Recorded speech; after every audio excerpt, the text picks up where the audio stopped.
Hey guys, it's Valerie from Val's Reborn Babies. I am here to do this video because I have some concerns. I wanted to kind of talk about the Genesis heat set paints versus the air dry paints. What I wanted to know is,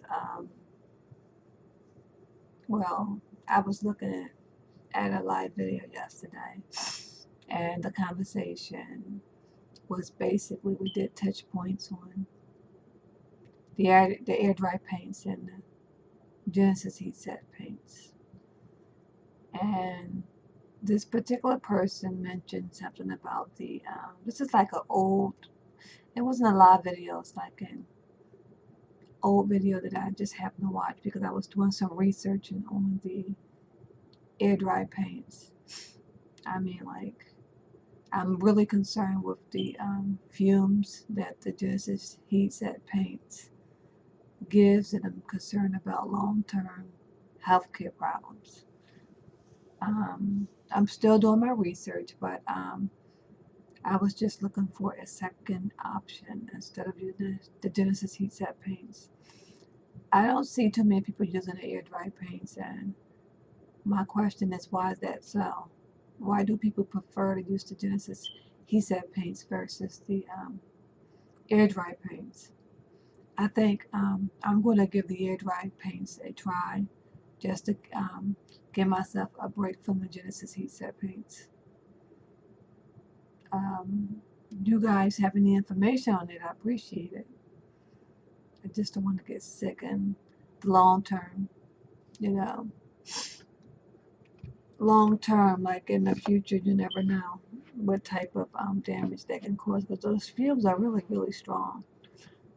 And you're baking these dolls in your house and everything, and you're just inhaling them. Sometimes I hold my breath before I go into the kitchen and take them out the oven. My voice is kind of scratchy. I don't know why. I've been up for about an hour. Um, I don't know much about the air dry paints.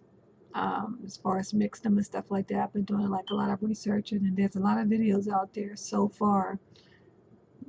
I mean, there's a lot of videos, but not as much as the Genesis heat set paints. You know, people reborn with the Genesis heat set paints.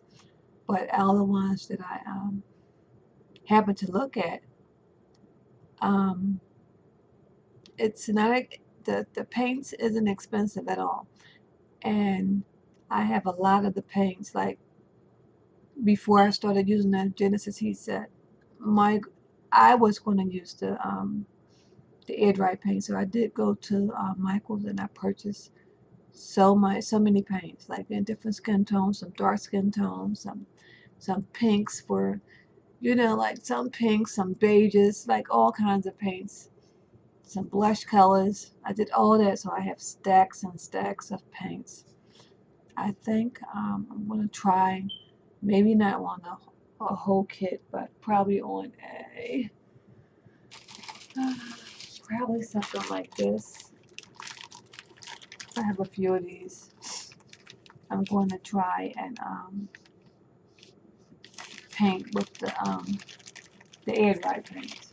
I'm not sure about how it goes when you're varnishing them and sealing them and stuff like that. I still have to do a little bit research, but I think I'm going to try and transition.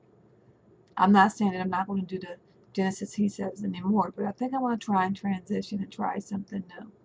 Plus, it's cost effective. It's cheap. Even a high-end paints. Like if you use your basic, I have a lot of basic paints. Paints called Basics. It's the brand. It's Basics. They're a little bit more expensive than the regular folk art type of paints, but they're cheaper than the Genesis heat set paints. So I think I'm gonna give it a try. If you guys have any input or information or tips you could pass along as far as using the air dry paints, I would appreciate it. You guys, I'm going to cut this video short. I don't want it to go too long. I just wanted to vent out on how I'm feeling about using the Genesis heat set paints. You guys have a good day. Bye bye.